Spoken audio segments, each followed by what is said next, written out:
Roberto Mota, voltando à questão política, Mota, queria te ouvir sobre o papel do governador de São Paulo, Tarcísio de Freitas. Como é que será que fica daqui para frente o relacionamento dele com os principais aliados? Ele vinha sendo colocado ali como um possível sucessor, até um possível herdeiro político do ex-presidente Jair Bolsonaro, como um grande nome do campo da oposição depois do início do governo Lula. Você acha que essa posição é mantida ou fica abalada depois das contestações que ele sofreu, das críticas de que ele foi alvo por causa do posicionamento dele em relação à reforma tributária? Como é que ficam as coisas agora, Mota? O cenário político brasileiro está passando por um processo de amadurecimento, né? Até muito pouco tempo atrás, a única posição política aceitável no Brasil era a posição de esquerda. Os partidos eram partidos de centro-esquerda, de extrema esquerda. Essa novidade de expressão política de pensamento de direita, pensamento conservador e liberal, é muito recente, né? Eu acho justa a pergunta do Pavinato, se existe algum partido de direita no Brasil. Eu talvez respondesse que o mais próximo que nós temos de um partido de direita hoje é o PL, por causa da presença do presidente Jair Bolsonaro e de algumas outras personalidades políticas que têm posições claramente conservadoras ou liberais, né? Mas isso é um processo pelo qual o Brasil está passando. E observem vocês, está passando por esse processo num momento especialmente difícil, em que se optou por criminalizar a opinião. É uma coisa que a gente está vendo no Brasil que eu nunca vi na minha vida. Você dá uma opinião e corre risco por essa opinião que você deu. Então, é um momento muito difícil, o cenário político está muito tensionado pelas coisas que aconteceram nos últimos meses, eu não preciso lembrar a ninguém, parece que a gente leva um susto todo dia, muita gente levou um susto com essa reforma tributária, que parece, né, saída do nada. Cada semana é uma novidade que dá um susto nas pessoas. E há muita indefinição em relação a isso, mas como eu já disse aqui, algumas das coisas que se pode dizer quase que com certeza, né, que vai haver aumento de tributos nos serviços, especialmente os serviços que são consumidos pelas famílias, né, educação, serviços de saúde. Então, vem aí um impacto para cima da gente. As empresas fazem planejamento de longo prazo. Como é que elas vão conseguir fazer o seu planejamento num cenário de incertezas como esse? Então, eu acho que essa indefinição, essa tensão, essa confusão não é exclusiva do PL. A posição do governador Tarcísio tem a sua justificativa e eu duvido que haja alguém, pelo menos não encontrei até agora, que consiga provar, através de cálculos, através do que está escrito na PEC, que a coisa vai para um lado ou vai para o outro, tá? Como eu disse, a minha percepção dessa reforma é que ela não foi feita para beneficiar o contribuinte. É uma reforma feita para beneficiar o Estado. E, para mim, isso é um grande problema. Eu vou transferir para você, Pavi, a pergunta que está na tela agora. Olha, Tarcísio de Freitas precisa provar que é de direita? Que tal? Tarcísio de Freitas precisa trabalhar. E ele está trabalhando. E está trabalhando mais do que nós estamos acostumados a ver de um governador do estado de São Paulo e mais do que nós estamos acostumados a ver do que qualquer governador do país. Tarcísio de Freitas está fazendo, além do trabalho dele, o trabalho do parlamentar paulista. Tarcísio de Freitas, diante da ineficiência daqueles que foram eleitos na cola de Jair Bolsonaro em brecar a tragédia dessa reforma tributária, uma tragédia, repito, legal, porque é inconstitucional. Ele transformou aquilo que seria um mal sem precedentes num mal menor. Tarcísio não precisa provar nada, ele precisa trabalhar e está trabalhando.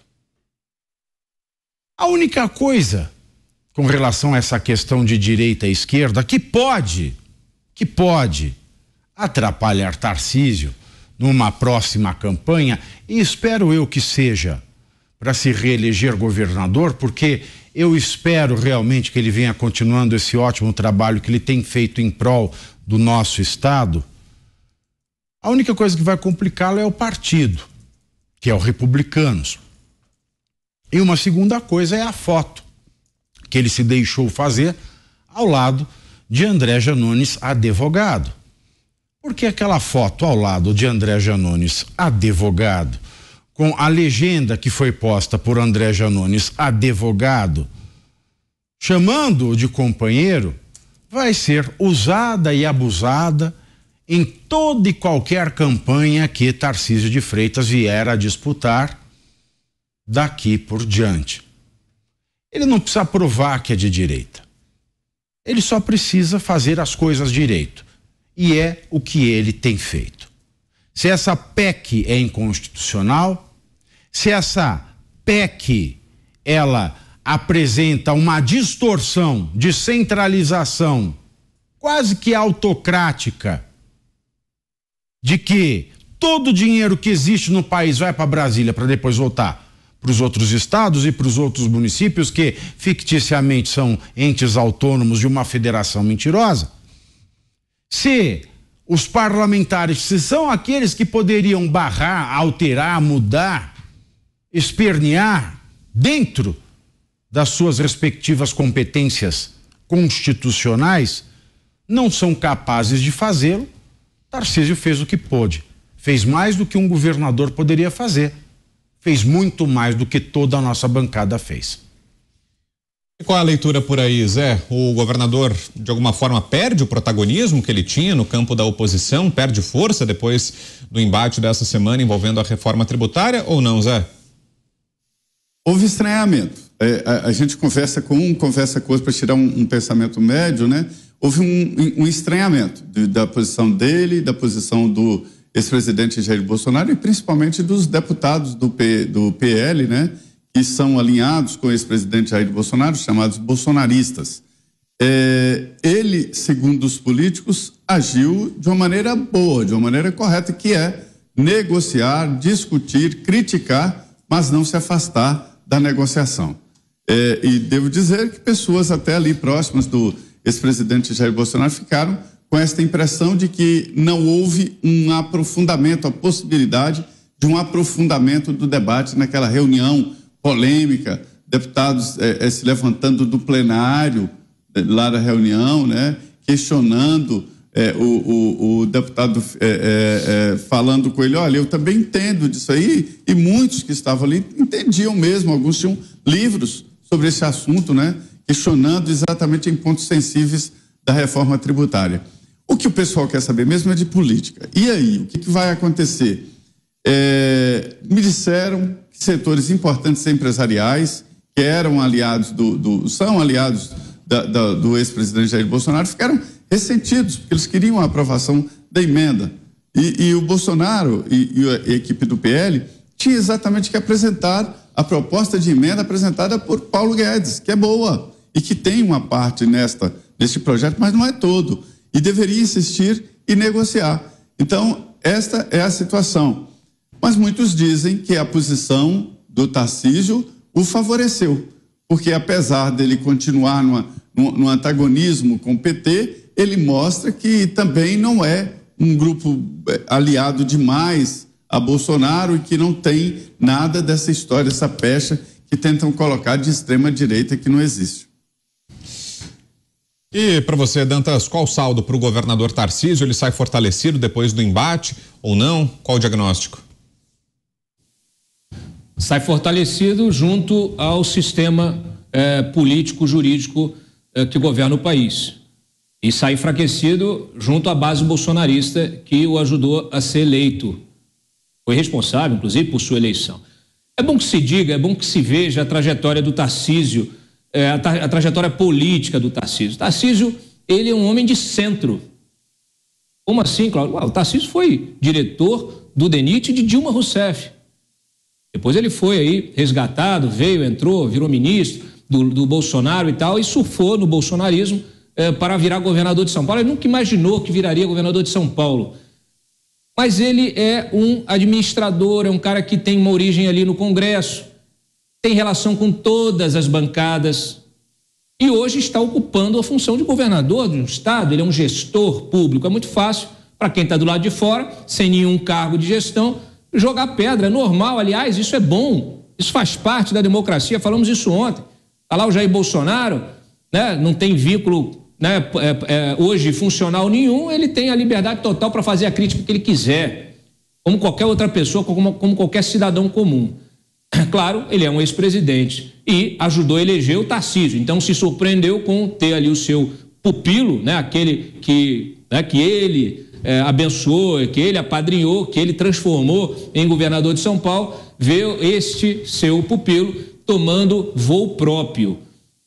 Eu converso aqui com autoridades do judiciário, da política, da elite aqui burocrática em Brasília, e o sentimento é que o Tarcísio ele já foi ungido com ali a inabilitação do Bolsonaro para concorrer em 2026, 2030. Ele ainda vai levar outras condenações. Com a saída de cena da política de Jair Bolsonaro, o Tarcísio ele é automaticamente ungido como um presidenciável.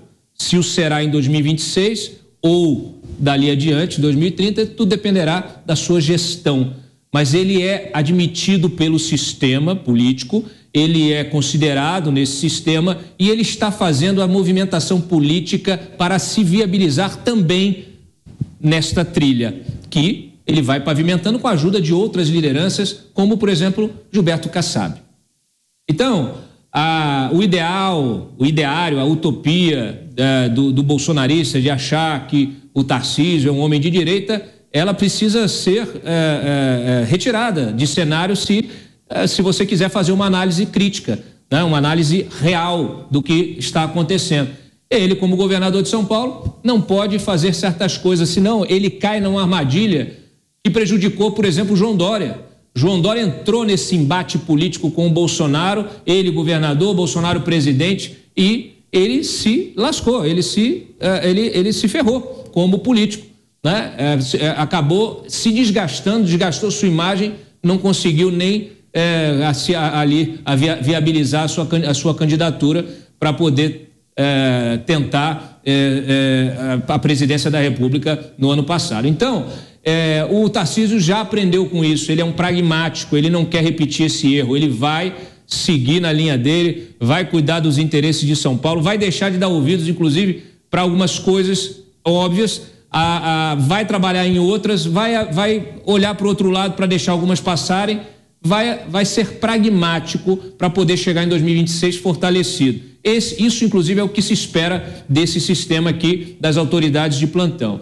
É importante a gente mencionar, a gente situar o discurso do Tarcísio ali junto ao Bolsonaro no PL. O Tarcísio é um homem do Republicanos. É um partido que um dia antes tinha feito, o Marcos Pereira fez uma declaração junto com o Tarcísio do lado dele, uma declaração muito forte, favorável à reforma tributária. Reforma que garantiu, inclusive, ali uma extensão da isenção fiscal das igrejas, uma extensão para as associações beneficentes ligadas às igrejas, a templos e igrejas, né? Então, a gente sabe, o Republicanos é um partido com base na igreja evangélica, né? E se beneficiou ali com um artigo que foi trabalhado para que ele fosse incluído nessa reforma. Então, há benefícios setoriais que são muito claros de serem identificados nesse texto que foi aprovado. Como lembrou o Pavia aí, o Tarcísio trabalhou em relação à questão do Conselho, conseguiu alguma evolução. Eu digo o seguinte, essa reforma, se ela tivesse mais 1, 2, 3 semanas de debate, ela poderia evoluir para um texto até mais razoável. O problema todo é que ela foi colocada, imagina, em 3 dias, 4 dias de debate intenso, você conseguiu minimizar algumas questões que eram muito danosas para a sociedade de uma maneira geral. A essência permanece, algumas outras conseguiram ser minimizadas, como essa do Conselho, através justamente dessa pressão que o Tarcísio fez. Só que você poderia ter minimizado várias outras se tivesse tempo para o debate. Eu espero que o Senado promova, Rodrigo Pacheco, promova o debate necessário, é um tema sensível, ele é caro à sociedade, ele é caro às futuras gerações. E não é possível você mudar uma Constituição em regime de urgência. Isso não é democracia, nem relativa. Mota está chamando, tem um complemento também? Pois não, Mota? Eu não acho que a posição do governador Tarcísio em relação à reforma tributária serve como indicador definitivo da posição política dele. A gente não pode pegar o apoio que ele deu à reforma tributária e dizer isso significa que ele não é de direita. A gente precisa olhar o conjunto da obra. Isso é que é importante. O governador Tarcísio lidou com uma situação real, da melhor forma que pôde. Ele conseguiu mudanças importantes no texto de um projeto que, como eu ouvi falar, é um projeto que, em grande parte, é o mesmo projeto que foi apresentado pelo deputado Baleia Rossi no ano de 2019.